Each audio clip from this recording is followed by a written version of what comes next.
Welcome to hot popcorn debate. YS Vivekananda Reddy చనిపోయి ఇప్పటికే 5 సంవత్సరాలు పైబడింది. కానీ ఈ కేసులో ఎటువంటి పురోగతి కనిపించట్లేదు.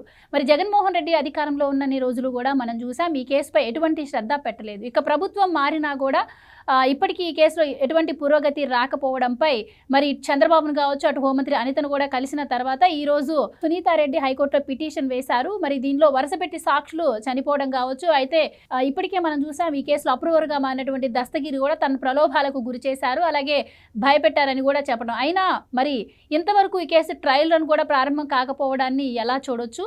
మరి ఇలాంటి విషయాలన్నీ కూడా ఈరోజు డిబేట్లో చర్చిద్దాం. మనతో పాటు డిబేట్లో పార్టిసిపేట్ చేసేందుకు స్టూడియోలో ఉన్నారు senior political analyst Madhusudan Reddy గారు, అలాగే మరో సీనియర్ పొలిటికల్ అనలిస్ట్ అంకమరావు గారు. నమస్కారం సార్. నమస్కారం అండి. అంకమరావు గారు, మీరు చెప్పండి, సునీత గారు ఎలక్షన్స్కి ముందు తను కొంత ఎంక్వైరీ చేసుకున్నారు తన తండ్రి మరణం గురించి. తనకు దొరికినటువంటి కొన్ని ఆధారాలతో పవర్ పాయింట్ ప్రజెంటేషన్ ఇవ్వడం కావచ్చు. ఆ తర్వాత ఎవరైతే తనకు అనుమానం ఉందో వాళ్ళని ఎలాగైనా సరే ఓడించాలి అని చెప్పి తీవ్ర ప్రయత్నాలు చేశారు.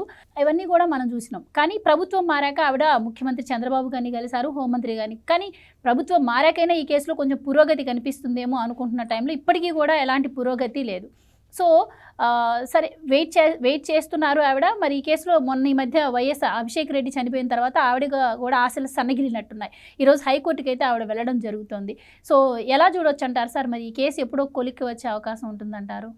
సిబిఐ వాళ్ళ చేతుల్లో మామూలుగా సునీత సిబిఐ వాళ్ళ ఎవరైతే విచారణ సంస్థలకు సంబంధించి సేకరించారో అవన్నీ ఆమె దగ్గరికి వచ్చిన తర్వాతే పవర్ పాయింట్ ప్రజెంటేషన్ ఇవ్వడం కూడా జరిగింది. పురోగతి అయితే ఉంది నిస్సందేహంగా. కాకపోతే విచారించవలసిన వాళ్ళని విచారించకుండా ముందుకు అడుగులు మాత్రం పట్టలేదనేది మాత్రం స్పష్టంగా అర్థమైపోతూ ఉంది.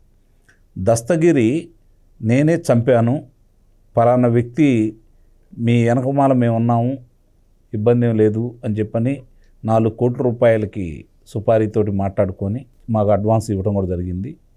నేనే చంపానని చెప్పి స్పష్టంగా చెప్పాడు. దానికి అవినాష్ రెడ్డి, అలాగే భాస్కర్ రెడ్డి, జగన్మోహన్ రెడ్డి వాళ్ళ ప్రమేయంతో జరిగింది ఇదని చెప్పని అతను స్పష్టంగా చెప్పడం కూడా జరిగింది. జరిగిన తర్వాత గూగుల్ టేక్అవుట్ ద్వారా అవినాష్ రెడ్డి ఎవరెవరితోటి ముందు నుంచి మాట్లాడాడు, వాళ్ళ నాన్నగారు ఎవరితోటి మాట్లాడాడు, అన్ని వివరాలు కూడా పొందుపరిచారు. పొందుపరిచి ఇచ్చిన తర్వాత అది ఆ వివరాలన్నీ కూడా మొన్న సునీత బయటపెట్టడం కూడా జరిగింది.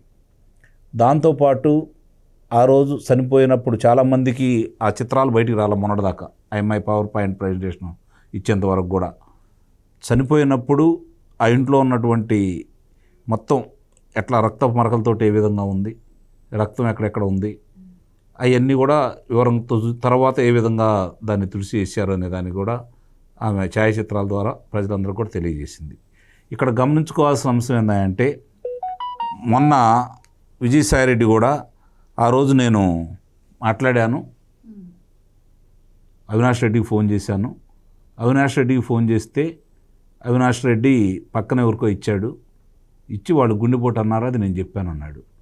అంటే అవినాష్ రెడ్డి గుండెపోటు అనక తరికి అతను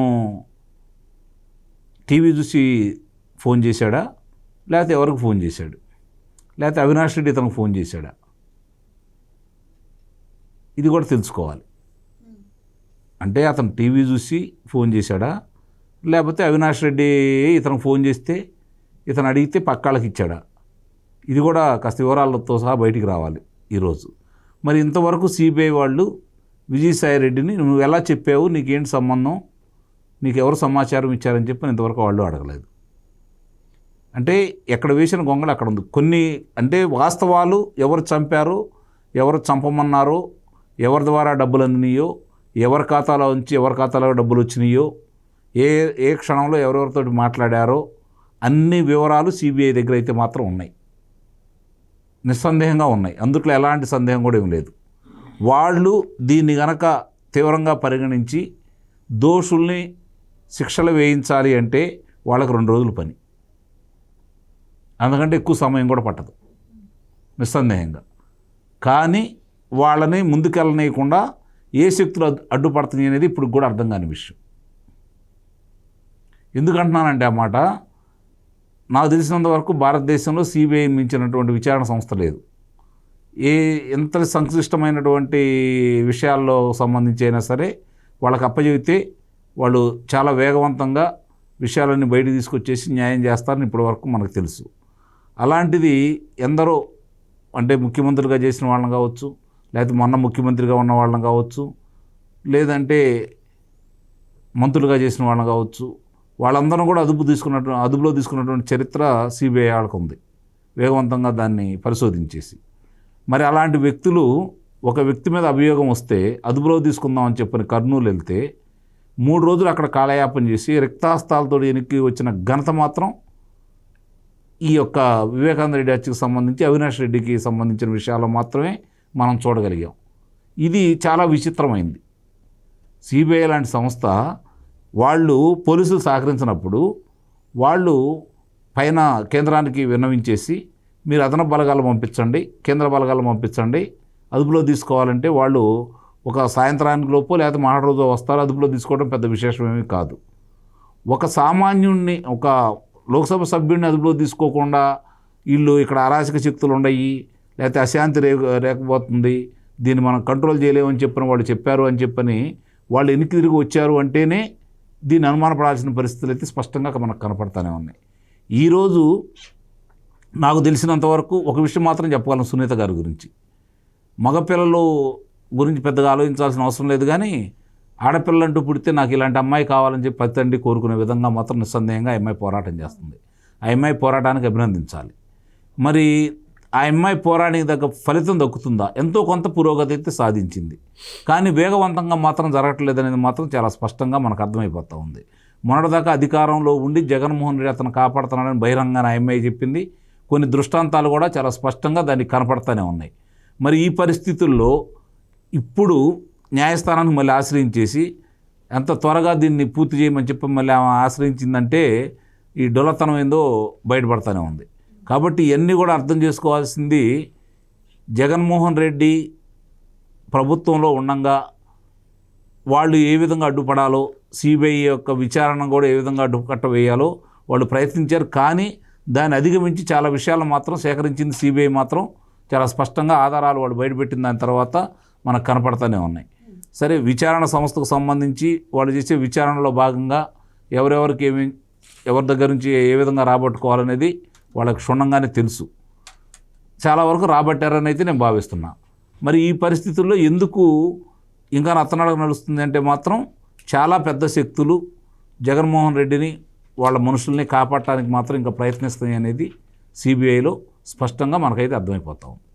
మధుసూదన్ రెడ్డి గారు, ఏదైనా కేసులో ఎవరైనా అప్రూవర్గా మారితే దానికి మించిన సాక్ష్యం ఉండదు అంటారు. అలాగే వివేకానంద రెడ్డి గారి కేసులో ఈ దస్తగిరి అప్రూవర్గా మారి నాకు వీళ్ళు సుపారీ ఇచ్చారు, నేను గొడ్డలు తీసుకొచ్చాను, ఇది అది ఆయన క్లియర్ కట్గా చెప్పిన తర్వాత కూడా ఎందుకు ఈ కేసులో జాప్యం జరుగుతుంది, ఎందుకు అసలు హంతకుల దగ్గరికి అధికారులు వెళ్ళలేకపోతున్నారు? అండ్ ముఖ్యంగా చూసుకున్నట్టయితే మొన్న మధ్య కూడా వివేకానంద రెడ్డి పిఏ ఎవరైతే ఉన్నారో ఆయన ఇంట్లో కూడా అకస్మాత్తుగా సోదాలు జరిగిన పరిస్థితి కూడా మనం చూసాం.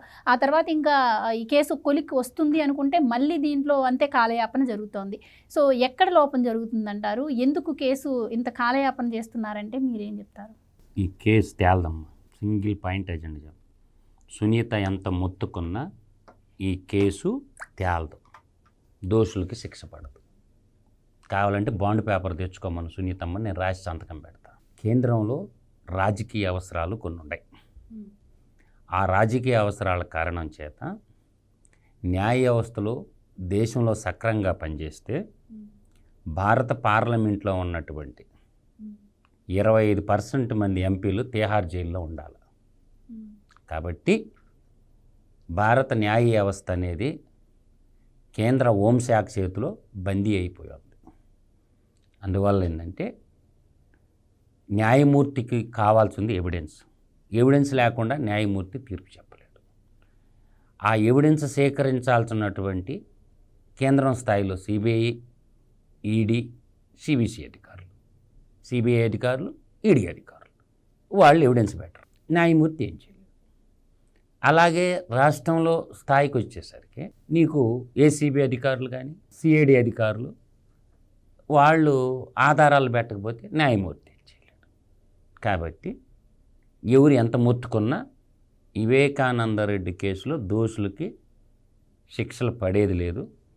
ఈ ఎవిడెన్స్, ఇండియన్ ఎవిడెన్స్ యాక్ట్ ప్రకారం ఎవరైతే ఎవిడెన్స్ ఉన్నారో పాత్రధార సూత్రాలు 3 నెలలకు 6 నెలలకు ఒకళ్ళు లేచిపోతూ ఉంటాడు.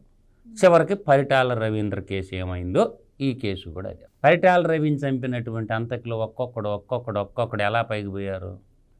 అలాగే వివేకానంద రెడ్డి కేసులు ఇప్పుడు 4వ కృష్ణుడు లేచిపోయింది. కాబట్టి ఒక్కొక్కరు అలా వెళ్ళిపోతారు. అందువల్ల ఏంటంటే ఈ దేశంలో న్యాయస్థానాల్లో న్యాయం జరగద్ది అనుకుంటే అది పొరపాటు. అందువల్ల ఏంటంటే నీకిది నాకిది అని ఇచ్చిపుచ్చుకునే దూరంలో రాజకీయ పార్టీలు ఎవరు పవర్ వాళ్ళు చూపిస్తుంటారు. అండ్ మీరు చెప్తున్న దాన్ని బట్టి ఇక్కడ ఇంకొకటి అండి, గతంలో చంద్రబాబు గారి హయాంలో వైఎస్ వివేకానంద రెడ్డి గారు మరణించడం జరిగింది. అది జగన్మోహన్ రెడ్డి గారు అప్పటి చంద్రబాబు గారి మీద ఎంతగా రుద్దే ప్రయత్నం చేశారో మనం చూసాము. సో కానీ ఆ తర్వాత జగన్మోహన్ రెడ్డి గారు అధికారంలోకి వచ్చిన రోజులు ఈ కేసు గురించి పట్టించుకోలేదు. కానీ ఇప్పుడున్న కూటమి ప్రభుత్వం ఇదంతా కూడా జగన్మోహన్ రెడ్డి గారికి తెలిసే జరిగింది అంటుంది. ఇప్పుడు అది ప్రూవ్ చేయాల్సిన అవసరం కూటమి ప్రభుత్వం ముందుంది. ఎందుకంటే ఇప్పుడు ఈ ప్రభుత్వాన్ని కూడా ప్రజలు నమ్మే అవకాశం ఉండదు కదా. నేను చెప్తాయినమ్మా, రాజ్యం రాచపుండు, ప్రజాస్వామ్యం మేడిపండు. రాజ్యం రాచపుండు, ప్రజాస్వామ్యం మేడిపండు. జగన్మోహన్ రెడ్డికి మొత్తం తెలుసు. కథ, స్క్రీన్ ప్లే, రచయిత, డైరెక్టరు ఎవరైన సంగతి మొత్తం తెలుసు. ఆపద్ధర్మ ముఖ్యమంత్రి, అప్పుడు ముఖ్యమంత్రి కాదు, ఆ మర్డర్ జరిగినప్పుడు ఆపద్ధర్మ ముఖ్యమంత్రి, ఆయన చేతిలో ఏమీ ఉండదు. చంద్రబాబు గారు, జగన్ గారు. చంద్రబాబు నాయుడు గురించే చెప్తున్నా.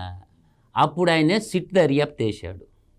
ఒక సిఐడి చీఫ్ను అమిత్ గార్గ్ గారిని పెట్టి అక్కడ అడిషనల్తో చేసి మొత్తం బాబు గారికి రిపోర్ట్ వచ్చేసింది. అప్పుడు ఏం చేశాడంటే, మాకు చంద్రబాబు నాయుడు మీద నమ్మకం లేదు, మాకు సిబిఐ దర్యాప్తు కావాలని చెప్పి రాష్ట్ర హైకోర్టులో పిటిషన్ వేసింది జగన్మోహన్ రెడ్డి. అప్పుడు ఒకవైపు సిట్టు దర్యాప్తు చేస్తున్నా కానీ మన సిబిఐ దర్యాప్తు కోరాడు. ఓకేనా, సరే. ఎలక్షన్ ఫలితాలు వచ్చినాయి. ఫలితాలు వచ్చిన తర్వాత అదే జగన్మోహన్ రెడ్డి, సిబిఐ ఎంక్వైరీ కోరిన జగన్మోహన్ రెడ్డి రాష్ట్ర హైకోర్టులో సిబిఐ విత్డ్రా చేసుకున్నాడు. ఎందుకు చేసుకున్నాడో చెప్పమానండి. మాకు సిబిఐ ఎంక్వైరీ వద్దని విత్డ్రా చేసుకున్నాడా లేదా అంటే సింపుల్గా అర్థమైపోయిందిగా, తేలిపోయిందిగా కేసు. నువ్వే సిబిఐ ఎంక్వైరీ కావాలని కొడతావు, మళ్ళీ నువ్వే వద్దని వెనక్కి తీసుకుంటావు. అర్థమవుతుందా? చెల్లా మనకి అధికారం వచ్చిందిలే, పోతే ముష్లుడే కదా, నీకేదో ఒకటి చూస్తాలమ్మా, ఇంక మర్చిపో అన్నాడు ఇంటికి పిలిచి. అదేందన్నా అలా మాట్లాడుతూ, నువ్వు దేవుడిచ్చిన అన్నావు కదా అని పోయి చెల్లి మొరపెట్టుకుంది. నువ్వు కానీ గోల్ చేస్తే అవినాష్ రెడ్డి పోయి బీజేపీలోకి పోతాడు, నా పని గోయిందా వద్దే, కాబట్టి పోయినోడు ఎట్టా పోయిండు, నాకు నానలేడు, నీకు నానలేడు, నీకు నువ్వు నాకు నేను, ఇలా బతికేద్దామా అని చెప్పిండు. ఆ అమ్మాయి ఏంటంటే, ఒరే నరరూప రాక్షసుడా, నువ్వే పొట్టను పెట్టుకున్నావురా మా నాయన్ని అని చెప్పి ఆ అమ్మాయికి అనుమానం వచ్చి ఎంక్వైరీ చేయించడం ఆరంభిస్తే మొత్తం ఇంటి దొంగన ఈశ్వరుడైనా పట్టలేడన్న సామెతగా మా బయట శక్తులు కాదు. ఆ రోజు ఏమన్నారు, చంద్రబాబు నాయుడులో ఇంత బొడుగు కట్టిపెట్టి నారావారి రక్త చరిత్రను రాసి చంద్రబాబు నాయుడు, లోకేషు, ఆదినారాయణ రెడ్డి వీళ్ళు కలిసి చంపేశారు అని చెప్పిండు. ఇప్పుడు వాళ్ళ మీద కేసు ఆ మాట అన్నాడుగా, దాని మీద పరువు నష్టం దావా వీళ్ళు కేసు పెట్టాలిగా. ఇంటి దొంగలు తేలిపోయారుగా, పెట్టారా కేసు? వీళ్ళ బాబు గారు పెట్టారా, లోకేష్ గారు పెట్టిండా, తర్వాత బీటెక్ రవి పెట్టిండా, ఆదినారాయణ రెడ్డి పెట్టిండా? రిటర్న్ కేసు పెట్టాలి కదా. అది ఎత్తు పోసుకోలేక చచ్చారు. ఏది సిబిఐ అధికారుల కాడికి పోయి వాళ్ళ ప్రాతివృత్యాన్ని నిరూపించుకోవటానికి వాళ్ళు పడ్డ కష్టాలు ఇష్టాలు కాదు. అంటే బట్ట కాల్చి మొఖాన్ని వేయటం చాలా ఈజీ, తుడుచుకోవటం కష్టం. అందువల్ల నేను అంటుండేదండి, ఎవడికి నచ్చినా నచ్చకపోయినా శివగామిని ఎవరనేది అందరికీ తెలుసు. ఆ హత్య చేపించిన శివగామిని ఎవరన్న సంగతి ఆంధ్ర రాష్ట్ర ప్రజలందరికీ తెలుసు. కాబట్టి వాడు మనోడు అంటుంటాడు కదా అప్పుడప్పుడు ఒక మాట, వాళ్ళ ఇంట్లో కోడిని వాళ్ళు కోసుకున్నారు, మనకి ఎందుకు నొప్పి.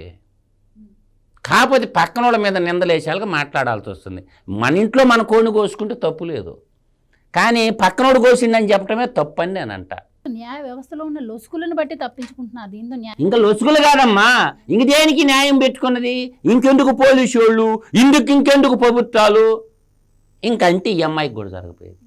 గతంలో కూడా మనం చూసాం సార్, ఈ కేసులో రామ్ సింగ్ అని ఒక సిబిఐ అధికారి చాలా వరకు సాక్ష్యాధారాలు సేకరించారని చెప్పి కేసు ఒక కొలిక్కి రాబోతున్న టైంలో ఆయన పైన కూడా ఆరోపణలు చేయడం, ఆయన పైన కూడా కేసులు పెట్టడం, ఆయన దీని నుంచి ఆయన తప్పుకోవడం కూడా మనం చూసాము. సో ఇప్పటి వరకు సిబిఐ దాదాపు సమర్పించినటువంటి డిస్కుల్లో మొత్తం 13 లక్షల ఫైల్స్ ఉంటే ఇప్పటి వరకు దాదాపు 13,700 చిల్లర ఫైల్స్ మాత్రమే ఓపెన్ చేశారంట. సో ఇంకా రోజుకి 500 చొప్పున ఫైల్స్ ఓపెన్ చేసినా కూడా 2 ఏళ్ల తర్వాతనే 2 ఏళ్ల తర్వాత ట్రయల్ ప్రారంభం అవుద్దంట. అసలు ఏంటి సార్, ఇప్పటికే ఆయన చనిపోయి 6 సంవత్సరాలు కావస్తుంది. అసలు ఎక్కడ లోపం జరుగుతుందంటారు? ఎలా ఈ కేసులో మూమెంట్ రావాలంటారు? ఏం చెప్తారు మీరు? అంటే ఇప్పుడు దస్తగిరి వివరాలు చెప్పాడు, ఇంకా మరి ఎందుకు వేరే వాళ్ళని విచారిస్తున్నారు? అసలు వాళ్ళని కదా పిలిపించాల్సింది, అతను చెప్పిన వాళ్ళని కదా పిలిపించాల్సింది. సాక్షులు కొన్ని సాక్ష్యాధారాలు సేకరించారు, గూగుల్ టేక్అవుట్ ద్వారా వివరాలు సేకరించారు. ఇంకేం కావాలి వాళ్ళకి? న్యాయస్థానాలకు ఇవ్వాల్సి ఇప్పుడు మధు చెప్పాడు, దాంట్లో ఒకటి వాస్తవం కాదు. ఎందుకంటే న్యాయస్థానాలకి న్యాయమూర్తులకి వాళ్ళ మనస్సాక్షి ప్రకారం తీర్పులు ఇవ్వరు, ఇది గమనించుకోవాలి.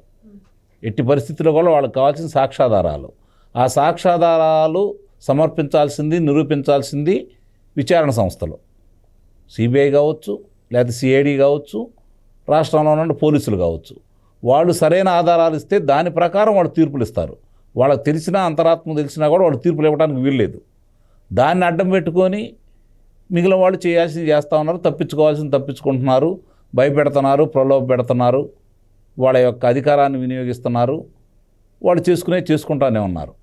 కాబట్టి ఇక్కడ న్యాయస్థానాలకు కావాల్సింది, న్యాయమూర్తులకు కావాల్సింది ఆధారాలు మాత్రమే.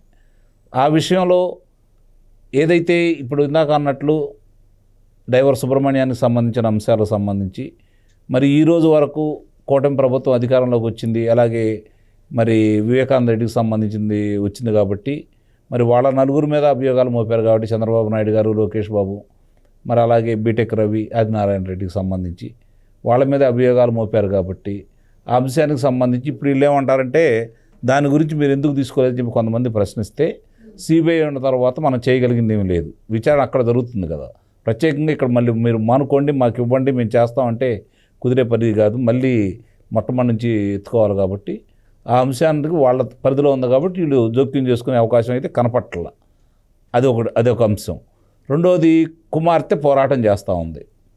కుమార్తె పోరాటం చేస్తూ ఉంటే ఆమె దగ్గర ఉన్న ఆధారాలు, గతంలో ఏబి వెంకటేశ్వరరావు గారి దగ్గర ఉన్నటువంటి ఆధారాలు, సిట్ ఆ రోజు వీళ్ళైతే ఏదైతే ఇచ్చారో అవన్నీ కూడా ఈరోజు సిబిఐ వాళ్ళు సరిగ్గా చేయకపోతున్నందువల్ల వీళ్ళు ఆ రోజు ఇట్లా అన్నారు కాబట్టి వీళ్ళు ఇంప్లీట్ అయ్యి దాని న్యాయస్థానానికి గనక సమర్పిస్తే కొంత పురోగతి ఉంటుందైతే నేను భావిస్తున్నాను.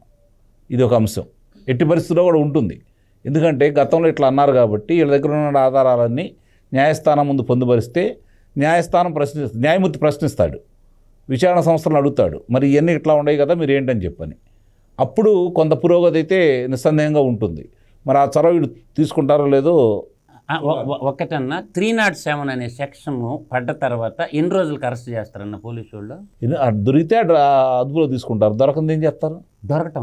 దొరకడు కదా. ఇప్పుడు అదృశ్య శక్తి కదా అతను. అదృశ్య మరి అంతే కదా, వాళ్ళు కనపడలేదు కదా అయ్యా కర్నూలులో. అది కాదు నేను అంటుండేది. 307 అనేది అటెంప్ట్ మర్డర్ కదా. ఒక వ్యక్తి మీద ఎఫ్ఐఆర్ అయితే ఇమీడియట్గా సామాన్యుని కానీ మిడిల్ క్లాస్ వాడిని అరెస్ట్ చేస్తారా చేయరా? చేస్తారు. ఇప్పుడు 307 అనే కేసు రిజిస్టర్ అయ్యి 3 నెలలు అయితే కూటమి ప్రభుత్వం వచ్చిన తర్వాత ఎందుకు అరెస్ట్ చేయలేదన్నా?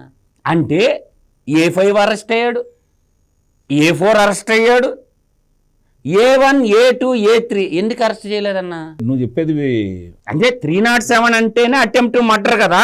అది నేను అంటుండేది ఏంటంటే రూల్ ఆఫ్ లా అనేది ఈక్వల్ ఆఫ్ లా, చట్టం ముందు అందరు సమానమే. అదే దాన్ని చెబుతుంది మధు. విచారణ సంస్థలు పొందుపరిచే విధానంలో ఉంటుంది అంటున్నాను. వాళ్ళు సరిగ్గా పొందుపరచినప్పుడు ఎవరు చేసేది? ఎఫ్ఐఆర్ అయిన కేసులో ముద్దాయిని అరెస్ట్ చేయడానికి నేను అనేది ప్రివిలేజెస్ ని ఎందుకు ఇస్తున్నారు? అందరినీ చట్టం ముందు అందరు సమానం అన్నప్పుడు ఈ కూటమి ప్రభుత్వం వచ్చిన తర్వాత A1, A2, A3ని ముగ్గురు అరెస్ట్ చేయాల. అది కాదు మధు. మధు గారు ఇక్కడ ఒకటి A1 అంటే ప్లాన్ గీసే అతను, A2 నుంచి వాళ్ళు అమలు చేసుకుంటూ పోయే వ్యక్తి కాదు. PV Sunil Kumar A1, PSR Anjaneyulu A2, Raghuramakrishnaraju కేసులో A3 Jaganmohan Reddy, A5 doctor Prabhavati, Vijayapal arrest చేసిర్రు. నిన్న వాడిని నేను తులసి దళాన్ని వాడిని అరెస్ట్ చేశారు. అంటే A1, A2 ఫ్లైట్లో తిరుగుతుండు, విజయవాడలో తిరుగుతారు. వీళ్ళందరూ అవుపాట్ల ఒక ఎఫ్ఐఆర్ అయిన తర్వాత నీకు 307 అటెంప్ట్ మర్డర్ పెట్టిన తర్వాత కోర్టు బెయిల్ లేదు కదా వాళ్ళకి. ఎందుకు అరెస్ట్ చేయలేదు? సామాన్యుని అయితే వదలుతారా? నేను అనేది ఒక middle class, lower middle class ఎవరినైతే వదలుతుందా? డీజీపీ వదలుతాడా? ఎందుకు అరెస్ట్ చేయలేదు వాళ్ళని? ఏమైనా సుప్రీంకోర్టు బెయిల్ ఇచ్చిందా? రాష్ట్ర హైకోర్టు ఏమైనా బెయిల్ ఇచ్చిందా?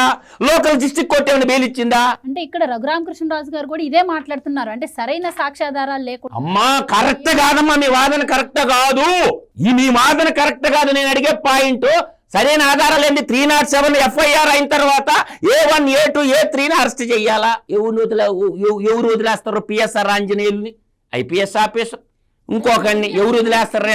నడిచేది దాని మీదే. ఇప్పుడు బిగ్ షాట్స్ కున్న వెసులుబాటు సామాన్యులకు లేదు అనే కదా ఇప్పుడు మనం మాట్లాడు. మధు అన్నది కరెక్టే. ఎందుకంటే ఎఫ్ఐఆర్ అయిన తర్వాత దాని గురించి అదే నేను ఇందా నుంచి చూస్తుంది, విచారణ సంస్థలు సరిగ్గా చేయట్లేదు, దాన్ని న్యాయస్థానాలు నిందించొద్దు అంటున్నాను. విచారణ సంస్థలు సరిగ్గా పనిచేయట్లేదు, వాళ్ళని ఎవరు ఆపుతున్నారు, దాని మీదే దృష్టి పెట్టాల్సిన పరిస్థితి ఉంది. అందుట్లో ఎలాంటి సందేహం అయితే ఏం లేదు. ఇప్పుడు దాన్ని చూసుకొని ఇప్పుడు మనం న్యాయమూర్తులు మనం న్యాయమూర్తులు ఏమంటాం లేదు అన్నగారు. నేను అనే వ్యాలిడ్ పాయింట్ ఏంటంటే ప్రొఫెసర్ అచ్చెన్నని చంపారు కడపలో, గొంతు కోసి మరీ చంపారు ప్రొఫెసర్ అచ్చెన్నని. ఇటువంటి కేసుల్లో పురోగతి లేకుండా పోతే ఇప్పుడు అనేది కేంద్రంలోనైనా రాష్ట్రంలోనైనా, నేను ఇట్లా దేశంలో ఎవిడెన్స్ చెప్పా, ఒక అమ్మాయి విషయం చెప్పా. సుప్రీంకోర్టే చేతులెత్తేసిన తర్వాత ఒక మిడిల్ క్లాస్ సామాన్యమైన తండ్రి సుప్రీంకోర్టులో ఒక లాయర్ని పెట్టుకోగలడా అన్నగారు? మాకు చెప్పండి. న్యాయాలు పెట్టుకోవడం కాదు ఇక్కడ. ఆ అమ్మాయి కేసు రాష్ట్ర ప్రభుత్వం టేక్ ఓవర్ చేయగలదా? మన ఈ తెలుగు ఆడబిడ్డ బొంబాయిలో సాఫ్ట్వేర్ ఉద్యోగం చేసుకుంటుంటే జీవితాన్ని చిదిమేస్తే ఆ అమ్మాయి తండ్రి ఈరోజు బయటకు వచ్చి నాకు ఈ కోర్టులు వద్దు, ఏమొద్దు రా నాయన అని చెప్పి భారత న్యాయ వ్యవస్థ సుమోటోగా కేసు తీసుకొని రాష్ట్ర ప్రభుత్వమైనా తీసుకొని ఆ తండ్రికి న్యాయం చేయాలి. అదే చెప్తున్నా, ఈ కేసులు ఎలా ఉంటాయి అనే విషయంలో చెప్తున్నా నేను. అదే డ్రైవర్ సుబ్రహ్మణ్యం కేసు ఎవరో ఒకరు ఇంప్లీడ్ అయ్యి హైకోర్టులో రాష్ట్రం మనకి అడ్వకేట్ జనరల్ ఉంటాడు కదన్నా, మనకి రాష్ట్ర ప్రభుత్వం ప్రజలందరూ పన్నుల రూపంలో కట్టిన డబ్బుతోనే కదా అడ్వకేట్ జనరల్కి జీతం ఇస్తుండేది. ఆయన ఎందుకు ఇంప్లీడ్ అవ్వడు? అంటే మధుగారు రాష్ట్రంలో ఏవో చాలా జరుగుతూ ఉంటాయి, ప్రతిదానికి ప్రభుత్వం ఎవరైతే ప్రభుత్వం సీరియస్ కేసుల్లో ఇంప్లీడ్ అవి తీరాలా? దృష్టికి వెళితే తప్పకుండా ఖచ్చితంగా అడ్వకేట్ జనరల్ ఉండేది ప్రభుత్వం తరపున ఉన్నప్పటికీ ప్రజల తరపున ఖచ్చితంగా ఇంప్లీడ్ అవ్వాలా. అడ్వకేట్ జనరల్ పాత్ర అదే చెప్పద్దే రాజ్యాంగము. ఆ అమ్మాయి కేసుకి ఆయన ఇన్వాల్వ్ అవ్వచ్చు, ప్రజలు అతనికి జీవితం ఇస్తున్నారు. డ్రైవర్ సుబ్రహ్మణ్యం కేసులో ఇంప్లీడ్ అవ్వచ్చు, అతను వాదించగల శక్తి ఉంది. అడ్వకేట్ జనరల్ అంటే ఎవరు అనుకుంటున్నారు? జడ్జి తర్వాత జడ్జి అంత పోస్ట్ అయింది. తర్వాత ప్రొఫెసర్ అచ్చెన్న కేసు డీల్ చేయొచ్చు. ప్రభుత్వం అంటే అడ్వకేట్ జనరల్ అంటే నామినేట్ చేసేది గవర్నర్. ప్రభుత్వం పేర్లు ఇస్తుంది, 3 పేర్లు, వాళ్ళలో నామినేట్ చేసేది గవర్నర్. రాజ్యానికి సంబంధించినటువంటి ఫుల్ పవర్స్ ఉంటాయి అడ్వకేట్ జనరల్కి. ఎవరికి సేవ చేస్తున్నారు? నేను చెప్పి నీ 3 ఎపిసోడ్లు తీసుకున్నాను గారు, వేయొచ్చా లేదా నాకు చెప్పండి. యాజ్ పర్ కాన్స్టిట్యూషన్ నేను అడుగుతుండా. అడ్వకేట్ జనరల్ సుబ్రహ్మణ్యం కేసును టేక్ ఓవర్ చేయొచ్చా చేయకూడదా? ప్రొఫెసర్ అచ్చెన్న గారు చేయొచ్చా లేదా? ఆ అమ్మాయి మన తెలుగు ఆడబిడ్డ, బలైపోయింది, ఉద్యోగం చేసుకుంటా, సుప్రీంకోర్టు వచ్చింది, కేసు ఇచ్చింది. ఆ అమ్మాయికి సంబంధించిన న్యాయం జరగలేనప్పుడు న్యాయస్థానాల మీద ప్రభుత్వాల మీద ప్రజలు నమ్మకం కోల్పోతారు. నేను చెప్తుండేది అది. 3 కేసులు చెప్పాను నేను, 2 ఎస్సీల కేసులు, ఇంకోటి అది కూడా పాపం క్రిస్టియన్ మైనారిటీ అమ్మాయి, 25 ఏళ్ళ అమ్మాయి, కళ్ళ మీద నీళ్ళు వస్తాయి ఆ వార్త చదువుకుంటే. బలైపోయింది, బాధ్యత లేదా? అందువల్ల పెద్దోళ్ళ కేసులు కాదు, సామాన్యుల కేసులు కూడా ప్రభుత్వం వెంటబడి ఎతవల్ని ఉరికంబం ఎక్కించాలి, లేదంటే మారేంటి ఏదో ఒక దాని మీద. ఆడపిల్లకి అన్యాయం జరిగితే కేసీఆర్ గవర్నమెంట్లో ఎన్కౌంటర్ చేయాలా? ఇవాళ ఛత్తీస్గఢ్లో ఎందుకు చంపేస్తారా? మన 30 మందిని చంపేశాడు. అంతకాడికి తోపుగాళ్ళే వీళ్ళేమన్నా వాళ్ళు ఏమన్నా హత్యలు చేశారా లేకపోతే ఏమన్నా దోచుకున్నారా? ఎన్కౌంటర్లు ఇవన్నైతే పరిష్కారం అయితే కావు కదా. మీరు ప్రభుత్వం సరైన చర్యలు సమయానికి తీసుకోకపోతే రెవల్యూషన్ థియరీ పుట్టద్ది. అప్పుడు దాన్ని ఆపగలరా? పుట్టలేదు కదా, పుట్టితే కదా. పుట్టినందుకు పుట్టలేదన్నా 14-19 మధ్యలో 2 ఎమ్మెల్యేలు చంపేశారు. సరే, అది 2 ఎమ్మెల్యేలు ఎన్కౌంటర్ అయిపోయారు 14-19లో. ఎమ్మెల్యేలేగా నాకు కనపడేది. ఎమ్మెల్యేలు 2 పోయారు ఆనాడు. అందువల్ల ఏంటంటే ఏం జరగద్దంటే సామాన్యుడికి న్యాయం జరగనప్పుడు కోర్టు ద్వారా, పోలీస్ వ్యవస్థ ద్వారా, స్పెషల్ కోర్టుల ద్వారా న్యాయం జరిగినప్పుడు రెవల్యూషన్ థియరీ పుట్టద్ది. అప్పుడు ఎవరు పోతాడో కూడా ఎవరు తెలియదు. దాంట్లో నేనే ఉండొచ్చు, చెప్పలేము. అందువల్ల రెవల్యూషన్ వాడు సమాజం మీద విరక్తి కలిగినప్పుడు వాడు ఎవరినైనా చంపుతాడు. వాడు అందరం చంపకుండా పోతే మిగిలేదు ఎవరు? ఏముంది?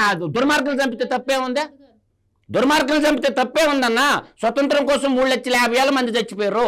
20 మంది యదవులను చంపితే 6 కోట్ల మంది సుఖంగా బతుకుతారు. 20 మందే ఉండరు యదవులు రాష్ట్రంలో. వాళ్ళు ఆర్థిక ఉగ్రవాదుల దగ్గరికి వెళ్ళట్లేదు కదా, అంటే వాళ్ళ దగ్గర కూడా డబ్బులు తీసుకొని పనిచేస్తున్నారు వాళ్ళు. ఏమో అదేగా జరుగుతుంది. మరి వీళ్ళు ఎందుకు వదిలేస్తున్నారు? శాసనసభ్యులు నాకు కనపడేది ఆర్థిక ఉగ్రవాదులు కనపట్టలేదా, అధికారులు కనపట్టలేదా? వీళ్ళందరికీ ఎందుకంటే ఏదో ఒక రోజు భజన ఉంటది. అదే ఇప్పుడు ఉంటది, ఇప్పుడు ఎందుకు లేదు? శాసనసభ్యులు ఎందుకు దొరికారు వాళ్ళకి? ఎవరు లుసుగులు వాళ్ళకు ఉన్నాయి మధు. ఇప్పుడు ఇక్కడ ఉన్నందుకు ప్రజాస్వామ్యం కాబట్టి నువ్వైనా నేనైనా మాట్లాడగలుగుతున్నాం. నీ ఎంత పరిపాలన మాట్లాడలేము. ఏదైనా సరే వెళ్ళే క్రమంలో కొన్ని తప్పులు జరుగుతాయి. ఆ తప్పులకి విపరీతంగా స్పందించాల్సిన అవసరం అయితే ఉంటుందని అయితే నేనైతే భావించట్లేదు. తప్పులు జరిగేటప్పుడు ఆ తప్పులు సరిదిద్దటానికి, తప్పులు ఎత్తి చూపడానికి ప్రజాస్వామ్యం అనేది ఉంది. నీలాంటి గొంతుకలు కావాలా, నాలాంటి వాళ్ళకి మాట్లాడాలా. సరిదిద్దుకుంటే దాన్ని ముందుకు తీసుకెళ్తే ప్రభుత్వాలకు మంచి పేరు వస్తుంది, లేకపోతే చెడ్డ పేరు వస్తుంది. అందరితో పాటు ఒకే ఘాటిని కడతారు. నువ్వు అన్నది మంచి మాటే. దాన్ని ముందుకు తీసుకెళ్లే క్రమంలో ఆ తండ్రి కావచ్చు, లేకపోతే ఇంకోటి కావచ్చు, వేరే వాళ్ళు ఎవరైనా దాన్ని ప్రభుత్వం ముందుకు తీసుకొచ్చారా, అది కూడా గమనించుకోవాలి.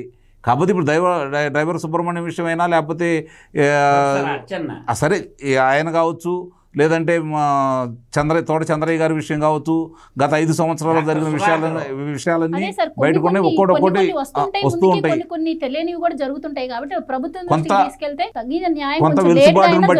కొంత వెలుసుబాటును బట్టి, న్యాయవాదులను బట్టి, మామూలుగా ఎవరైతే ఉన్నారో ప్రభుత్వం నియమించిన వాళ్ళు అలసత్వం ఉంటుంది. అవన్నీ కొన్ని కనపడతానే ఉన్నాయి. వాళ్ళకున్న ఇబ్బందులు, వాళ్ళు ఏ విధంగా ముందుకు వెళ్ళాలనే దాని మీద ఒక్కటే దానికి సంబంధించినవి కాదు కాబట్టి వాళ్ళు ప్రభుత్వం నియమించిన దాని వరకు ముందుకెళ్తూ ఉంటారు. ప్రధాని వాళ్ళైతే టేక్ ఓవర్ చేయరు కదా.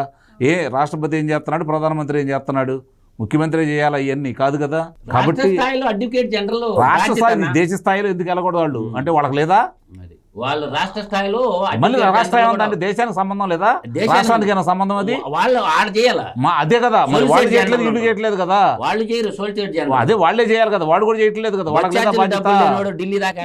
మధు గారు ఒకటి అడుగుతాను చెప్పండి. వివేకానంద రెడ్డి గారి హత్య కేసు ప్రధానమంత్రి మోదీ గారి దృష్టికి వెళ్ళలేదంటారా? ఎందుకు తెలియదా?